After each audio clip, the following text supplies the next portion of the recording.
Ya.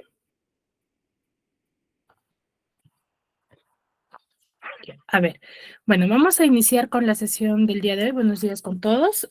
Un poco recordando lo que hemos venido ya conversando respecto a los temas, ¿no? La semana pasada estábamos hablando, si bien es cierto, en un inicio dijimos que lo que nosotros hemos iniciado a tocar es referente a la literatura universal, ¿no? Las corrientes literarias de cómo es que se inicia la literatura y cómo ha ido evolucionando a través del tiempo, ¿no? De qué temas ha tratado, qué es lo que se ha desarrollado en cada una de las historias y cada una de las corrientes literarias.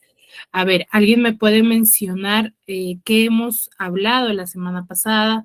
De qué autores quizás hemos hablado? A ver, Albina, Clinton, Mikey.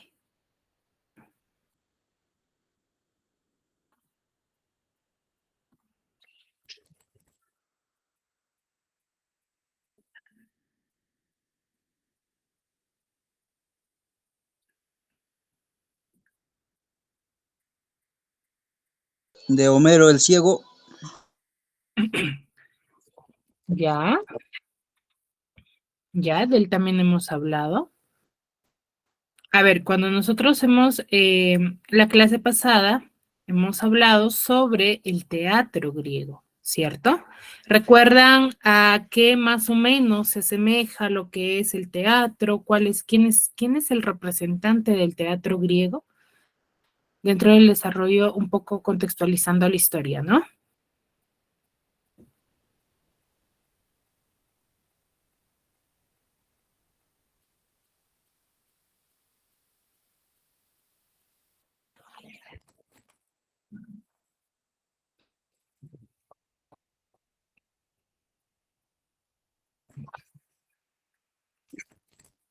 ¿Nadie? A ver, la semana pasada nosotros hemos estado hablando sobre el teatro griego y cómo este inicio o el desarrollo de cómo surgió en sí el teatro ha ido evolucionando a través del tiempo, ¿sí? Recuerden que solamente inició con aquellas manifestaciones en honor a un dios nada más, ¿cierto? Eran bailes, eran cantos, pero no era lo que nosotros en la actualidad conocemos, ¿cierto? Se dijo también que muchos de los actores, mejor dicho, de ese tiempo, no eran respetados o no eran considerados como algo importante, mientras que en la actualidad o a través del tiempo ya fueron cambiando estas posturas respecto a los actores, ¿no? Y ya se tomó como ente importante referente a la actuación,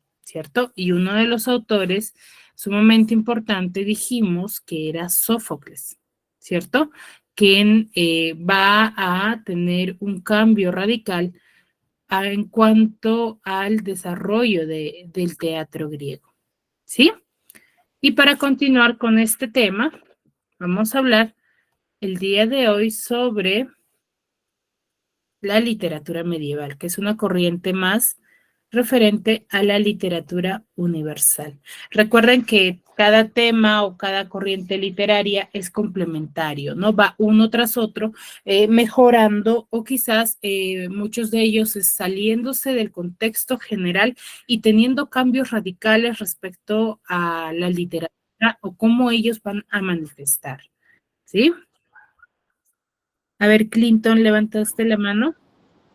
Disculpe, no puedo escuchar bien, está mala conexión y no puedo. Está intercortado.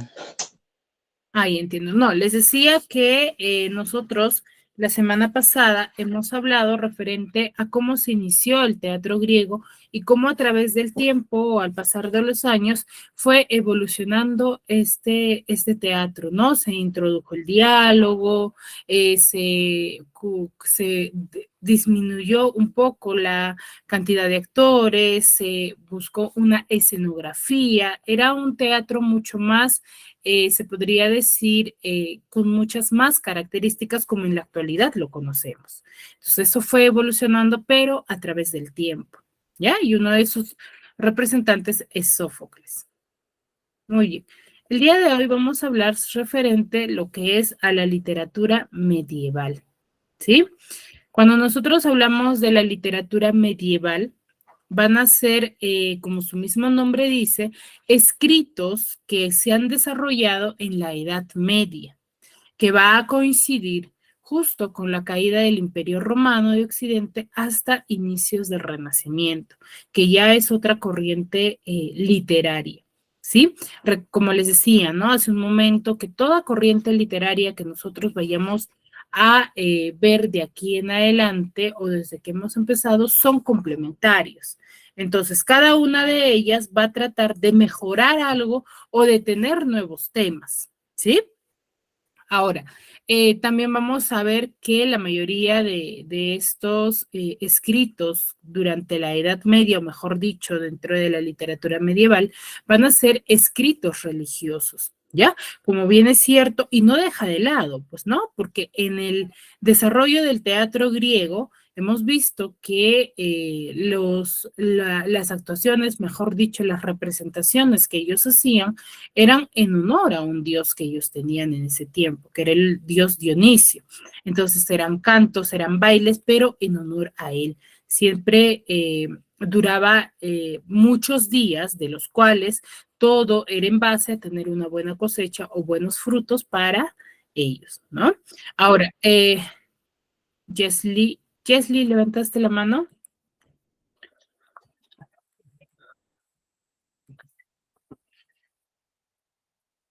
Rivera Juárez, ¿levantaste la mano? ¿Tienes alguna duda? Bueno, a ver. Entonces, no va a dejar mucho de lado ello, por lo que en la literatura medieval también se va a desarrollar con escritos o temas respecto a la religión, ¿no? En base a un Dios que ellos vayan a tener. Sí, acá nos dice que el sentimiento religioso está muy arraigado y la guerra se vive con un hecho casi cotidiano. Y eso es lo que hemos venido viendo en cada corriente literaria, ¿cierto? Que la guerra para ellos era algo que sucedía normalmente, ¿no? No se sorprendían, ni mucho menos era algo que alguien que lo lea pueda sorprenderse, ¿cierto? Porque ellos plasmaban las guerras, los enfrentamientos, ellos plasmaban eso en su pintura, en su música y en su literatura. Lo plasmaban contando las guerras de los héroes, a quienes consideraban héroes, ¿cierto? Y todo ello, pero basado con la ayuda de los dioses, ¿no? O de la religión, porque en ese tiempo eran sus dioses que les consideraban dioses del Olimpo, ¿sí? Ahora, durante la Edad Media o dentro de la literatura medieval vamos a tener un periodo, como bien es cierto, por ejemplo, dentro de la literatura griega, nosotros hemos visto también las etapas, ¿no? En la que está en su inicio, en su mayor apogeo y en su decadencia, cuando ya se va a dejar de lado este tipo de pensamiento o este tipo de forma, ¿sí? Y lo mismo tenemos acá, ¿no?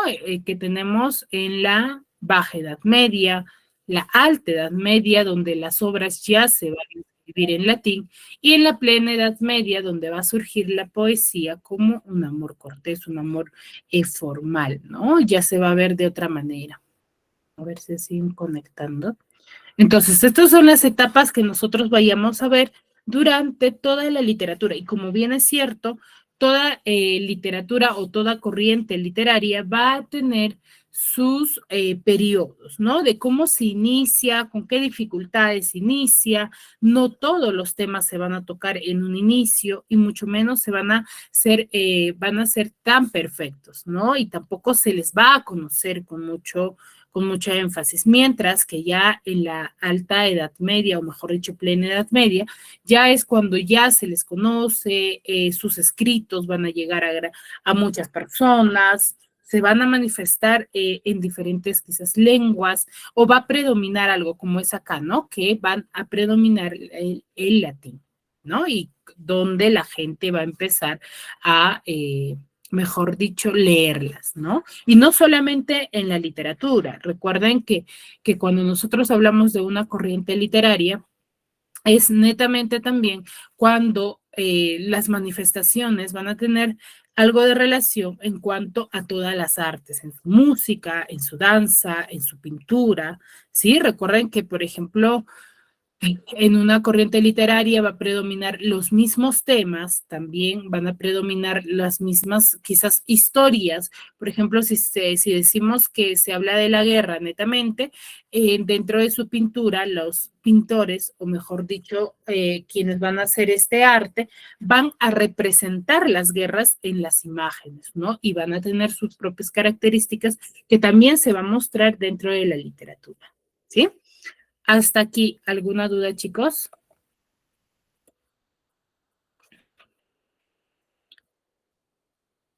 Chicos,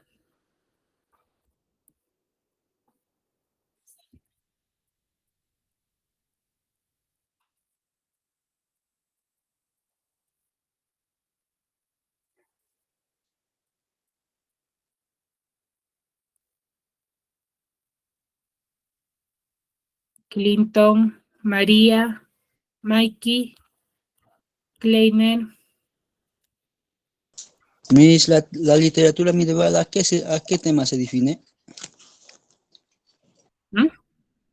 Ah, ya, cuando ¿A nosotros, a ver, como se dijo en un inicio, ¿no? Cuando hablamos de la literatura medieval, vamos a hacer referencia a toda aquella que fue producida durante la Edad Media, ya que va a comprender el periodo entre el siglo V y el siglo XV aproximadamente. ¿Ya? Pero se puede definir a este periodo que va a ser necesario recurrir a aspectos extraliterarios, ¿ya? Como por ejemplo el contexto histórico de la producción literaria, la forma en que se influyó en ella, ¿no? De cómo sus escritos y el tema predominante para ellos va a ser aspectos religiosos y también la guerra, ¿no? Que era propio de esa época, ¿no? Como por ejemplo ahora en la actualidad es como si nosotros dijéramos que los huaicos o los desastres que nosotros vemos es algo común, es algo cotidiano que sucede ya en base a las lluvias, pero ya a nosotros no nos sorprende quizás mucho porque ya lo hemos vivido durante muchos años. Y lo mismo sucedía en ellos, ¿no? Para ellos, quizás para nosotros sería sorprendente ahorita que suceda una guerra como en esa época, pero para ellos no, para ellos era algo normal, algo que era del día a día, ¿no? Estaban acostumbrados a ello, ¿no? Ya, Miss, muchas gracias. Ya, muy bien. Ahora, la Edad Media mayormente se va a caracterizar por la preeminencia del sistema feudal. ¿Qué quiere decir ello? Que el empleo de la lengua latina como lengua diplomática y de la alta cultura. Sabemos que la expansión del pueblo germánico, las cruzadas, la formación de las monarquías nacionales y el inmenso poder político e influencia cultural de la iglesia, ¿no? Y por eso es que predomina mucho lo que es la religión en los temas de la literatura, ¿ya? A ver, se siguen conectando, creo. Ya. Ahora, dentro del desarrollo de la literatura medieval, debemos conocer ciertas características que nosotros vayamos a observar dentro de los escritos y cómo esto era que se manifestaba, ¿no? Ahora, era de carácter anónimo, si es cierto, estamos en la iniciación de la literatura medieval, de la cual desde un inicio se dijo de que la literatura inicia con un carácter netamente anónimo, ¿cierto? Porque no había imprenta, no había cómo manifestarlo de manera escrita. Entonces, por ende, como se era una obra oral, que iba de pueblo en pueblo, las personas iban contando las diferentes hazañas, las guerras que sucedía, pero no se conocía con exactitud quién había iniciado este texto o quién había creado esta historia. Por eso era de carácter anónimo, porque eran personas que iban contando, que se les conocía como rapsodas, que iban contando de pueblo en pueblo estas guerras, las hazañas de los héroes, ¿ya? Ahora, tiene una literatura de carácter culto, su obra, la mayoría de ellas, las originales, están escritas en verso, es didáctica y moralizante, se basa mucho en la moral, en la razón. Tiene cierta imitación por lo que es la literatura griega, por sus características de los dioses, ¿no? Escritos religiosos y escritos laicos. Cuando nosotros hablamos de escritos religiosos, va a ser netamente a los dioses o alabanzas que ellos van a tener hacia un dios, ¿sí? Ahora, cuando hablamos de escritos laicos, va a ser aquella que va a hacer referencia a escritos no de personas creyentes, ¿no? Ahora, que va a ser netamente creada de una sociedad libre para ellos. Entonces va a haber dos, se podría decir, dos bandos y dos tipos de escritos, ¿no? Los que eran netamente religiosos y las personas que no tenían o que no creían en algo. ¿Sí? Entonces, estas características van a predominar en cuanto a la literatura medieval. ¿Sí? Ahora, claro está que sí hay muchas más características, por ejemplo, en cuanto a la lengua, ¿no? La lengua dentro de la literatura medieval va a servir de vehículo, ¿no? Para comunicación para la cultura que era el latín. Ahora, esto va a predominar, ¿no? Pero, sin embargo, a partir de la Baja Edad Media va a empezar la proliferar textos escritos en las lenguas vernáculas, ¿no? Que ya son lenguas muy contrarias a lo que es el latín. Ahora, dentro de la oralidad, su difusión, como bien es cierto, va a ser a través de los trovadores, ¿no? Ya que la inmensa o mayoría de la población no sabía leer. ¿Alguien podría decirme a qué llamamos trovadores o a qué haremos referencia?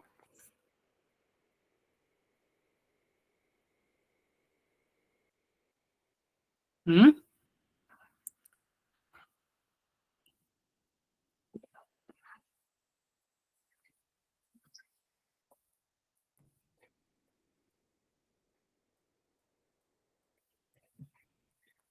¿Cómo es la pregunta, Miss? ¿A qué llamaremos trovadores? Ya que dentro de la Edad Media va a predominar ello. ¿A quiénes los llamaremos? Tiene producción científica. ¿Mm? A ver, si bien es cierto, en el inicio de la literatura griega, nosotros mencionamos y decíamos que estaba compuesto por rapsodas, ¿cierto? Ahora, dentro de la literatura medieval está compuesto por trovadores. ¿Quiénes eran los trovadores? Eran poetas. Poetas que durante la Edad Media eran personas que componían y recitaban poemas, ¿ya? Se les conocía como trovador o trovadoras, ¿ya? Que componían, que escribían, se podría decir, y que recitaban, ¿no? De manera oral, ¿ya? Ahora, la originalidad dentro de una característica de la literatura medieval tiene cierta originalidad porque su originalidad no era aspiración. ¿Qué quiere decir ellos? Que no recogían o no recreaban historias basadas en hechos reales, en la tradición más o menos popular o en textos clásicos, ¿no? Era netamente ello. Y lo que es la temática religiosa, que era mayormente o era de mayor recurrencia, ¿no? Ya que la Iglesia Católica va a ejercer un fuerte mecenazgo, ¿no? Un fuerte, se podría decir, interés, ¿ya? Y el didactismo, que va a ser esa función didáctica, pues va a pretender transmitir valores cristianos y modelos de comportamiento a la sociedad, ¿no? Netamente como ejemplo, ¿sí? Ahora, dentro de los representantes y las obras que van a predominar dentro, ¿por qué llamamos representantes o obras representativas dentro de alguna corriente literaria? Es que cada uno de estos autores van a basarse en las características que se les da a esta forma de literatura, ¿sí? Van a ser escritores que van a tratar temas netamente referente a la corriente literaria, ¿sí? Tenemos a Juan Manuel, que escribe en prosa medieval de ficción, con su obra El Conde de Lucanor. A Fernando de Rojas, que es un dramaturgo español, quien nos escribe La Celestina, ¿sí? Y en Francia tenemos a La Canción de Rolando, que es anónima. En Alemania, La Canción de Nibelungos también es anónima. En Inglaterra, Los Cuentos de Canterbury, de Geoffrey Chaucer. Y en Italia tenemos a Dante Alighieri, a Boccaccio y a Petrarca, que va a predominar más y va a tener mucho más, se podría decir, arraigo, interés que va a evolucionar a través del tiempo. Sí, y en España tenemos el Cantar del Mío Cid, que es anónimo, y con de la obra de Fernando Rojas, que es La Celestina, ¿ya? Entonces, son obras netamente parte de la literatura medieval, ¿no? Por ejemplo, la obra del Mío Cid es una obra que se ha venido leyendo en diferentes grados, se podría decir, ya que va a tratar el tema del honor, ¿no? Un valor de gran importancia para la gente de esa época, ¿no? De la Edad Media. Y esa capacidad o esa necesidad de recuperar la honra que ha sido perdida, ¿no? Que lo va a impulsar a las hazañas cometidas por el héroe, ¿no? Que es el Cantar del Mío Cid. Este es un poema, ¿sí? Que se va a iniciar con el destierro del Mío Cid, ¿sí?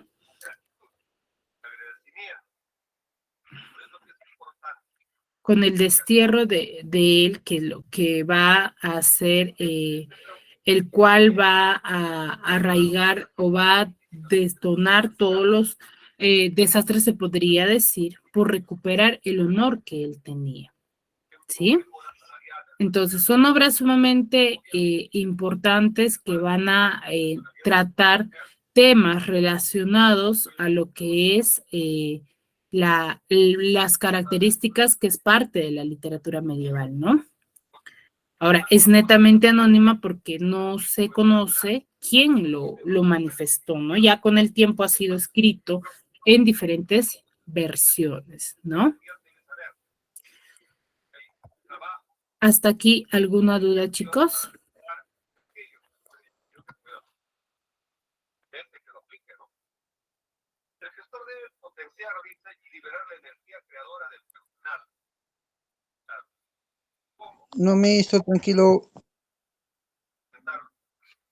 Ya. ¿Alguno de ustedes ha leído o ha escuchado sobre la obra El Cantar de Mío Cid?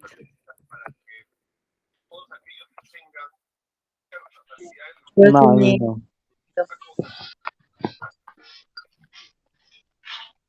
Disculpen, No me acuerdo ¿escuché? bien. ¿Pero alguna vez lo han escuchado? A ver, ¿quién Yo sí dijo he yo sí? escuchado, no me acuerdo leerlo, no me acuerdo bien. Yesli, Sí, mis, yo lo he leído. a ver, ¿nos puedes manifestar a ver qué es lo que has entendido, qué parte se te ha quedado dentro de la obra?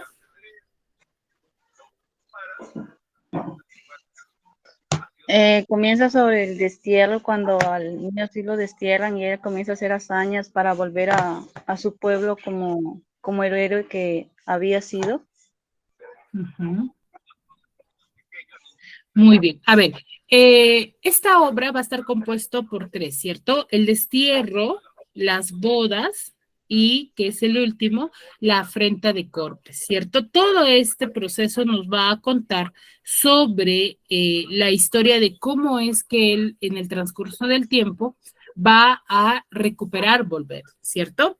Como bien es cierto, su compañera nos dice, ¿no? Inicia con el destierro del Cid.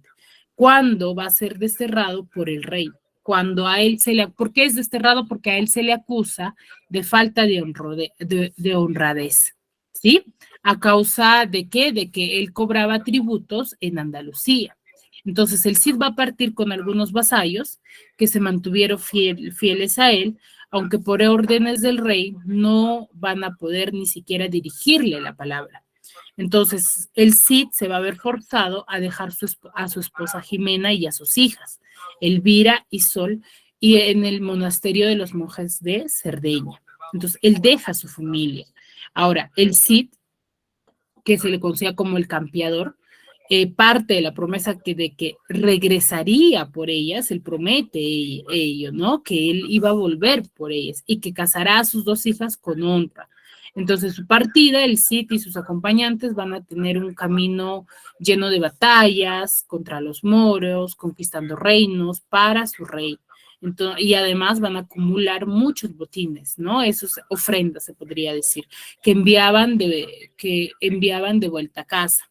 En una ocasión, don Ramón de Berenguer, que estaba ofendido por el saqueo del Cid en la tierra de Aragonesa, lo reta en una batalla, en el cual el Cid va a salir vencido, ¿no? Y es encarcelado. En estas condiciones, el Cid se va a declarar en huelga de hambre durante 3 días hasta que es dejado en libertad, ¿sí? Y de ahí viene, ¿no? Esa es parte de la historia que se narra en cuanto al destierro del Cid, ¿no? Y por todo lo que él pasa. Dentro de ya el segundo capítulo, que ya son las bodas de las hijas del Cid, van a ser, inicia con el que el Cid y ya los vasallos, sus fieles acompañantes, van a seguir en camino, ¿no? De pelear junto al mar contra todos aquellos que van a conquistar la zona de la costa mediterránea. Entonces, después de 3 años de luchas, el Cid va a conseguir apoderarse de toda la zona de Valencia, en el que antes le va a pertenecer o le pertenecía al rey de Marruecos, en el cual las innumerables ganancias que el Cid va a tener desde el monasterio de Valencia, el Cid le pide al rey Alfonso VI que le deje regresar, ¿no? Por estas ganancias se podría decir. Entonces, él acepta y le pide que case a sus hijas con los infantes de Carrión, quienes pretendían gastarse toda la fortuna del Cid a pesar de saber eso, ¿no? El protagonista, que quiere decir el Cid, va a ser que acepta esta boda, ¿no? Y la va a celebrar en Valencia. Entonces, ahí va a haber todo tipo de banquetes, lujos, ¿sí? Durante 15 días seguidos. Entonces, el Cid va a correr con todos los gastos de la boda, ¿no? Y como muestra de aceptación de su familia, el Cid va a regalar a sus yernos 2 espadas. Entonces, que tiene bastante relevancia, ¿no? En cuanto a este regalo, porque no los dos sabían usarla, ¿sí? Ahora, en el último capítulo, que ya es la afrenta de Corpes, va a culminar, ¿no? Que en la corte de Valencia se va a escapar un león y los infantes de Carrión van a salir aterrorizados, y es algo que al Cid le va a sorprender, ¿no? Porque se supone que ellos tendrían que enfrentarlo y van a huir, ¿no? Del lugar. Asimismo, en el mismo tiempo, el Cid se va a despertar y lucha contra el león para que se vuelva a su jaula, lo que va a hacer que los 2 jóvenes queden completamente en ridículo, ¿no? Que esperar que el suegro, se podría decir, que el suegro haga eso, ¿no? En vez que ellos lo hubiesen hecho. Entonces, para recuperar este honor que han perdido en la corte, los 2 infantes de Carrión deciden viajar hasta Carrión con sus 2 esposas. Y cuando llegan a sus esposas, las van a amarrar en un árbol y las van a golpear hasta que éstas se quedan inconscientes. Entonces, las 2 jóvenes van a huir, pero sin darse cuenta de que Álvarez Fáñez, que es el sobrino del Cid, lo había visto todo. Entonces, el chico va a despertar a sus primas y las lleva de regreso con el Cid, con su padre, ¿no? Que es el Cid. Entonces, para evitar que estas fueran devoradas por las bestias, cuando el Cid se entera de que los infantes de Carrión habían prácticamente ultrajado a sus hijas, maltratado a sus hijas, le pidió al rey que hiciera justicia. Entonces, el cual va a, ya viene el final, en el cual el Cid va a vencer a los dos infantes de Carrió en un duelo. Y al quedar deshonrados, ellos van a decidir anular la boda, ¿no? Entre los infantes y las hijas del Cid. ¿Sí? Una vez que ya el Cid haya recuperado por fin su honor de vuelta, casa a sus dos hijas con los infantes de Navarra y de Aragón. Esta vez sí, las bodas van a ser mucho más honrosas que las primeras, ¿no? Y el rey también se va a complacer de la decisión. Así que este poema termina con ello, ¿no? Explicando la vida del caballero, que es Rodrigo Díaz de Vivar el Campeador, que es el mío Cid. ¿Sí? Entonces son las tres etapas en las que se cuenta, tres partes se podría decir, en las que se cuenta esta historia del cantar del mío Cid.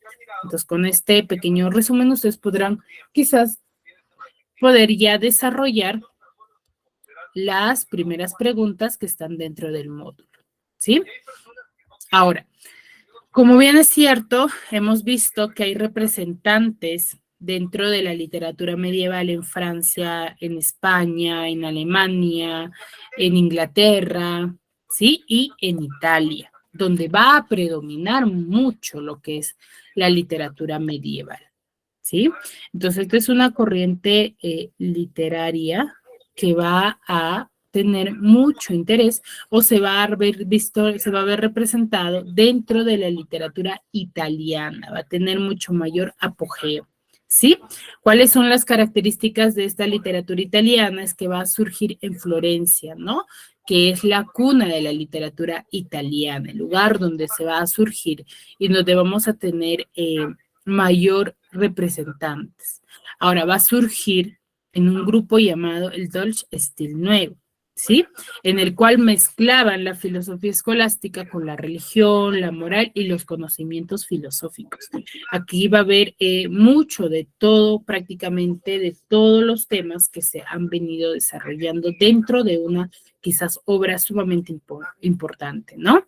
Y la fuente de inspiración dentro de la literatura italiana va a ser la mujer. ¿Sí? De inspiración, la musa de inspiración para que ellos lleguen a escribir obras literarias basadas en ella, ¿no? Y que vamos a conocer al máximo representante de la literatura italiana, que es Dante Alighieri, que es uno de los representantes que nos va a plasmar en una de sus obras que hasta la actualidad se llegan a estudiar y se han llegado a hacer estudios referente a los temas que él aborda dentro de su obra. A ver, un minuto.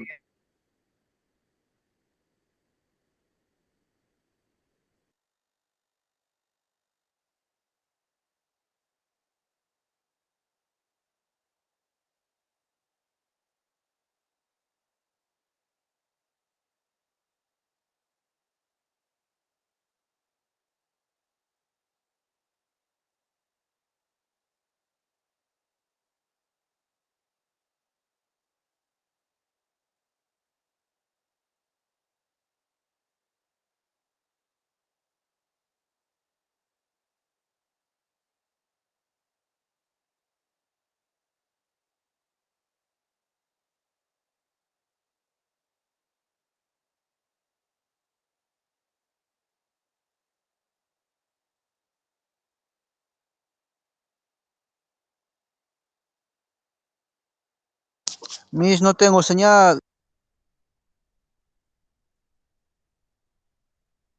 A ver, no es que no tengan señal, sino que he estado conectando porque la laptop casi se me apaga. Ya, a ver. Como les venía diciendo, entonces Dante Alighieri va a ser uno de los representantes sumamente importantes dentro de la literatura italiana, el cual va a plasmar diferentes temas, tanto basados en la literatura griega también, ¿no? Con algunos representantes. Ahora, él nace en Florencia en el año 1265, en el cual él va a quedar encomendado a Brunetto Latini, quien le va a guiar en la política y en la elocuencia, ¿no? Por eso es su gran, se podría decir, sus grandes conocimientos que se van a ver vistos o se van a ver dentro de sus obras, ¿sí? Y en 1274 él va a conocer a Vizia Portinari, que es llamada Beatriz, ¿no? Que es su musa de inspiración. Pero, ¿qué pasa con ello? Que él nunca va a manifestar este amor inmenso que sentía por Vizia Portinari, que era Beatriz. Nunca lo va a mencionar, pero sí en su obra llega a manifestarla como la musa de inspiración o como la salvación de su alma, ¿no? A los 24 años, él va a formar parte del ejército, ¿sí? Y va a ser desterrado de Florencia por las excesivas calumnias que tenían hacia él, ¿sí? Y en 1321 muere víctima de la malaria, ¿no? De una enfermedad de esa época. Entonces, todos estos temas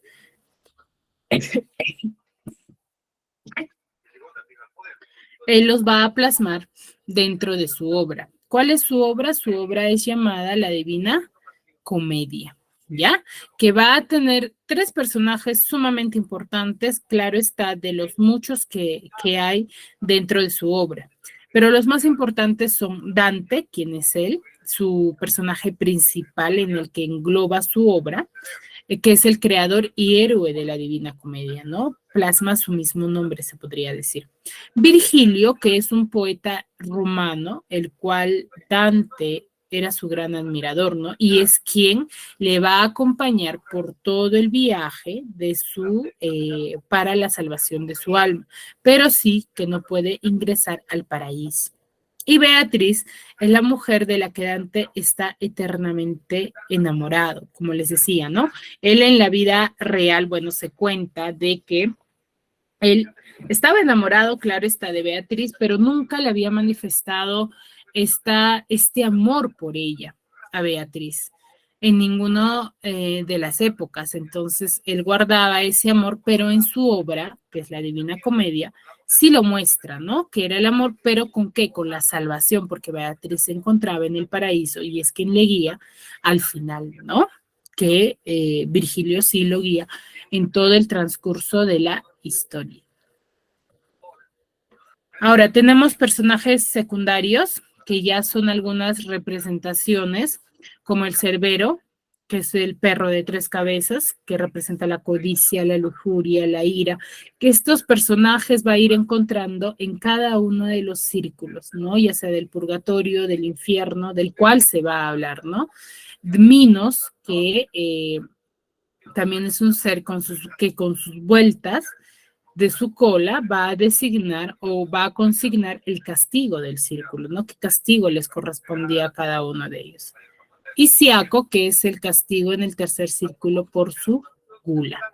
Entonces, acá vamos a ver los diferentes pecados que van a ir representados con cada uno de los, quizás se podría decir, monstruos, ¿no? Entonces, acá se castiga lo que es hipocresía, él nos muestra el castigo de la gula, la lujuria, de los mentirosos, de los infieles, y cómo ellos eran castigados en cada uno de los círculos. Esta es la representación de los 3 círculos, ¿sí? Que va a ser representado por Dante.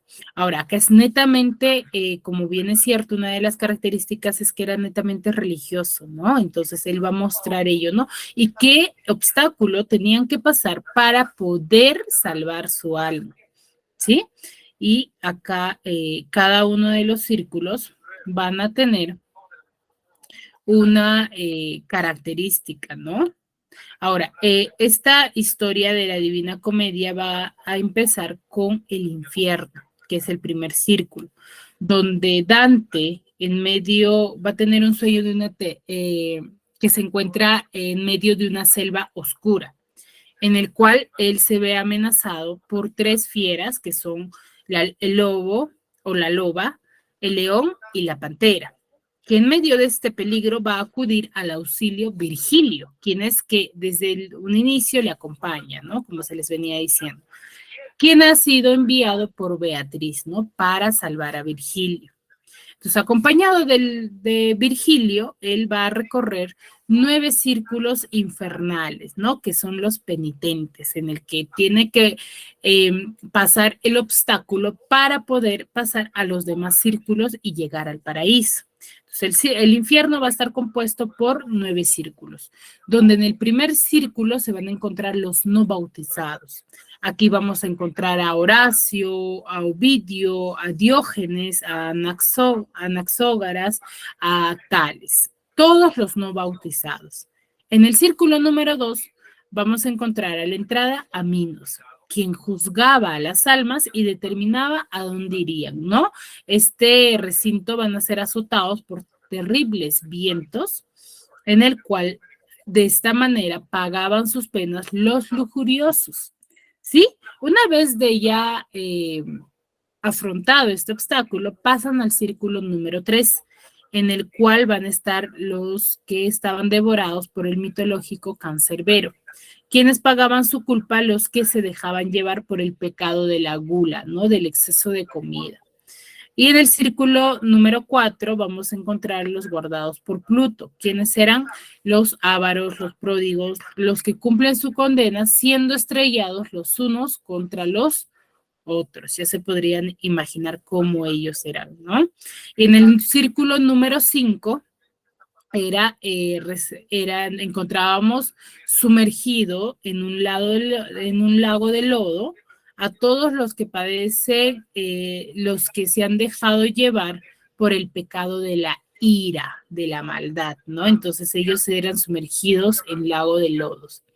En el círculo número 6, al ya haber atravesado este lago de lodo fétido, o sea, demasiado oloroso, no es que es un lago de lodo ya esos, los normales, que no huelen, no, sino era algo demasiado oloroso.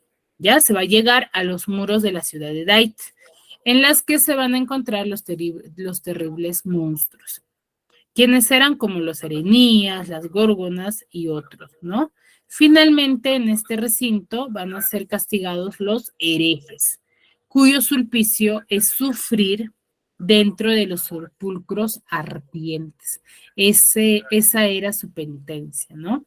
Y en el círculo número 7 vamos a encontrar a los condenados, aquellos que cometieron diferentes tipos de violencia, en el círculo número 7 del infierno. Y en el círculo número 8, ¿ya? Vamos a encontrar una cascada en la cual va a estar, esta cascada va a llegar a un profundo pozo, al borde del cual Virgilio llama al monstruo Gerión, en cuyo lomo desciende a cada una de las 10 fosas que integran el círculo de quienes engañan, de los, se podría decir, infieles, ¿no? De los mentirosos. Y en el círculo número 9, el último del infierno, se va a dejar atrás el pozo ya de los gigantes y se llega al último círculo donde van a padecer los traidores, ¿no? Repartidos según el tipo de delito cometido, el tipo de gravedad, se podría decir, ¿no? Y en el vértice de este cono, se podría decir, como ustedes pueden observar, es un cono invertido. Entonces se va a encontrar Lucifer, que va a representar como un gigante de 3 caras, sumergido en hielo hasta la cintura. Con cada una de sus bocas, él va a devorar a los 3 grandes traidores de la historia. Van a estar metidos, ¿no? En la boca. Esto se ve representado, hay un video sumamente importante en el cual nosotros podemos ver esta parte, ¿no? En la cual está Judas Iscariotes, Bruto y Casio, ¿no? Que eran los 3 grandes traidores de la historia religiosa, ¿sí? Y una vez ya atravesando estos círculos, 9 círculos del infierno con el cual se inicia la historia, se pasa al purgatorio, en el que a través de una barca movida por la fuerza de la inteligencia de Dante y Virgilio, van a llegar a una playa donde el guardián, que es Catón de Útica, les va a advertir en el paso que está el purgatorio, que va a estar dividido en 2 rellanos, que son donde van a cumplir su castigo los excomulgados, ¿no? Los negligentes, los muertos violentamente, los que han fallecido violentamente, se podría decir, ¿no? Y Dante siempre también va a estar acompañado de Virgilio en esta etapa, ¿ya? Y a partir de ahí va a iniciar su recorrido por el purgatorio. ¿sí? En el que ya no se divide en círculos, sino cornisas, ¿no? Tiene 7 cornisas, ya que al final le va a llevar al paraíso, ¿no? Que ya el paraíso va a estar formado por 10 cielos, ¿ya? En la primera cornisa vamos a encontrar a los que padecen, los que se dejaron llevar por la soberbia, ¿ya? El castigo de los soberbios en esta cornisa era cargar sobre la espalda enormes piedras, las cuales obligaban a ellos a que se inclinasen, ¿no? Por el peso, de tal modo que casi todos tocaban sus rodillas con la frente. Entonces, eran prácticamente obligados a caminar jorobados con un peso inmenso en la espalda, ¿no? Que los obligaba a dar reverencia, se podría decir.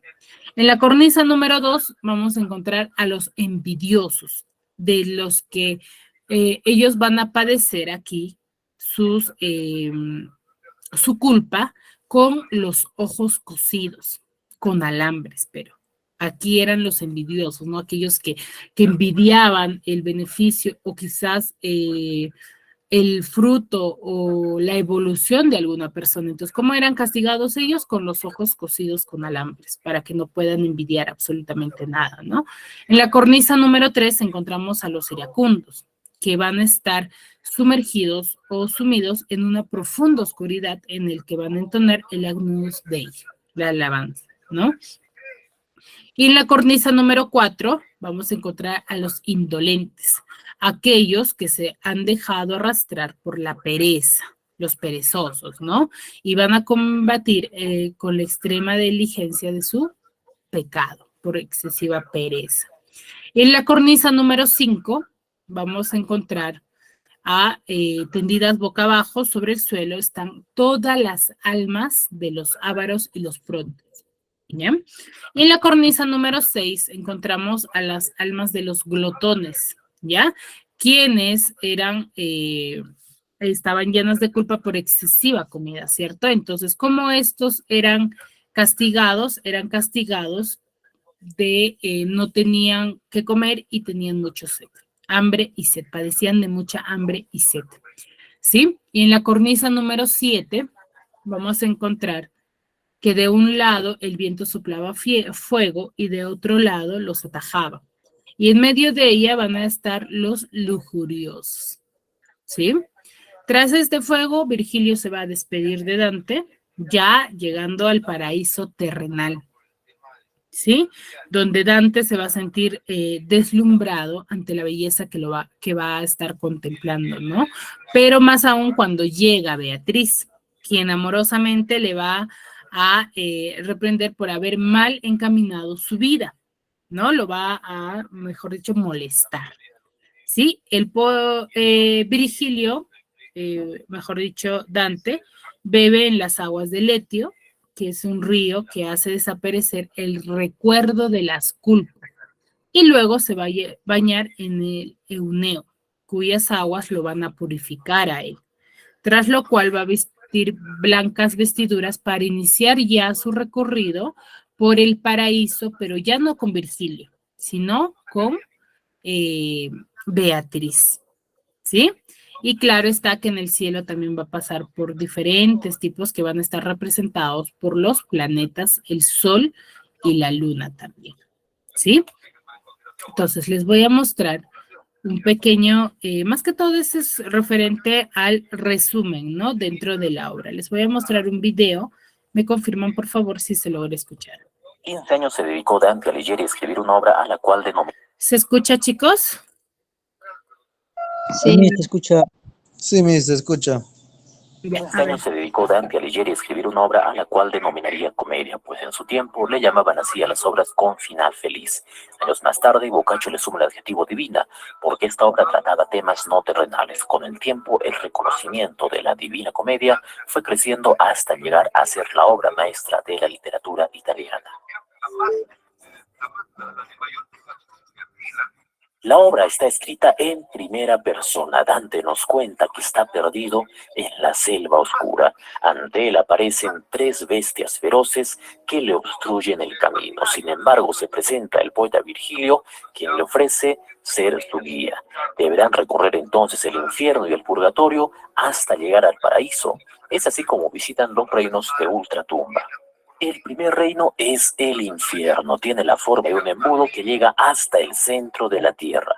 Los poetas llegan primero al antiinfierno, donde se encuentran los cobardes. Seguidamente llegan al río Aqueronte, donde solicitan a Caronte que les lleve a la otra orilla del río para así llegar al primer círculo o limbo, lugar donde se encuentran los no bautizados. En el segundo círculo están los lujuriosos. En el umbral se encuentra Minos, quien escucha las confesiones y señala el círculo hacia donde irán los pecadores, enroscando su cola las veces que deberá descender el penitente. El siguiente círculo es el lugar de los golosos, quienes están en una mezcla de lluvia negra y lodo. El guardián es Cerbero, un monstruoso perro de 3 cabezas. El siguiente lugar es el círculo de los avaros y pródigos. Su guardián es Plutón. Aquí los pecadores se empujan recíprocamente enormes pesos. En el quinto círculo sufren los iracundos en la laguna Estigia, llena de lodo, en la que se embisten y se destrozan. También se encuentran los soberbios y envidiosos. En el siguiente círculo se encuentran los herejes, quienes están en sepulcros ardientes. El guardián del séptimo círculo es el Minotauro. Se divide en 3 jirones donde padecen los violentos contra el prójimo, contra sí mismos o suicidas, y los violentos contra Dios. El guardián del octavo círculo es Gerión. Tiene la cara de hombre justo y honesto, pero el cuerpo de serpiente. Está dividido en 10 fosas concéntricas donde padecen los fraudulentos. Finalmente, en el noveno círculo se encuentran los traidores. Está dividido en 4 fosas. En la fosa judeca se encuentra Lucifer, quien tiene la mayor parte del cuerpo congelado y alas de murciélago. Además, tiene 3 cabezas. La principal muerde a Judas, quien grita de dolor. Cuando Dante observa a Lucifer, no puede soportar tan horrible espectáculo. Virgilio aprovecha que Lucifer extiende las alas para cruzar hacia el otro lado. A lo lejos distinguen una montaña que emerge sobre el mar. Es el purgatorio, el cual se encuentra en las antípodas de Jerusalén. El guardián Catón les facilita el paso hacia el antepurgatorio, que se divide en 2 llanos, el de los negligentes que se arrepintieron a última hora y el de los que no lo hicieron. El purgatorio propiamente dicho está dividido en 7 círculos o cornisas rocosas. Por ellas suben las almas y en cada círculo se purifican de un pecado. Los pecados más graves se expían en los círculos más bajos, empezando con la soberbia. Se continúa en línea ascendente con la envidia, cuyos penitentes tienen los ojos cosidos con alambres. Le siguen la ira, la pereza, la avaricia, la gula, cuyos pecadores están extenuados de hambre y sed. Ya casi llegando al final aparece el séptimo círculo, que es el de la lujuria. Allí se encuentra Guido Vinicelli, célebre poeta toscano a quien Dante considera su maestro. Una vez pasados los círculos, Dante llega finalmente a la cima o paraíso terrenal. Ahora Beatriz será su guía por el reino de los cielos. El primer cielo corresponde a la luna. Allí están quienes no cumplieron sus votos hacia Dios. En el segundo cielo, Mercurio, se encuentran los espíritus que hicieron acciones buenas mientras buscaban el honor y la gloria. En el cielo de Venus están los que fueron inclinados hacia el amor. El Sol es el cuarto planeta. Beatriz brilla más cuando asciende. Es el cielo de los sabios. Aquí se encuentra Santo Tomás de Aquino.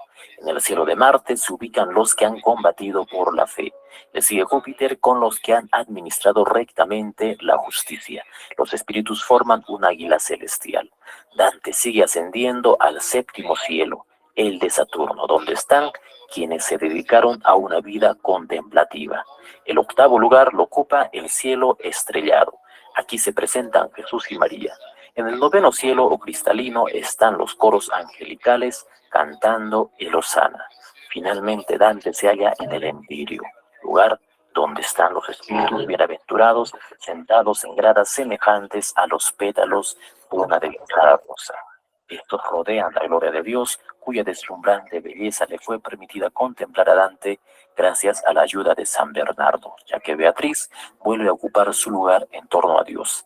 Dante logra finalmente ver los 3 círculos de la Santa Trinidad. Muy bien, entonces, como podemos observar, la historia de la Divina Comedia va a ser plasmado con aspectos sumamente religiosos, ¿no? Dentro del desarrollo de la historia y cumple con las características, ¿no? Hasta aquí, ¿alguna duda, alguna consulta? ¿Qué les pareció la historia? Sí, está bacán la historia, lo que se está contando. Muy bien, chicos. Y bueno, ya que no hay dudas, aquí nos vamos a quedar el día de hoy. Nos vemos la siguiente clase.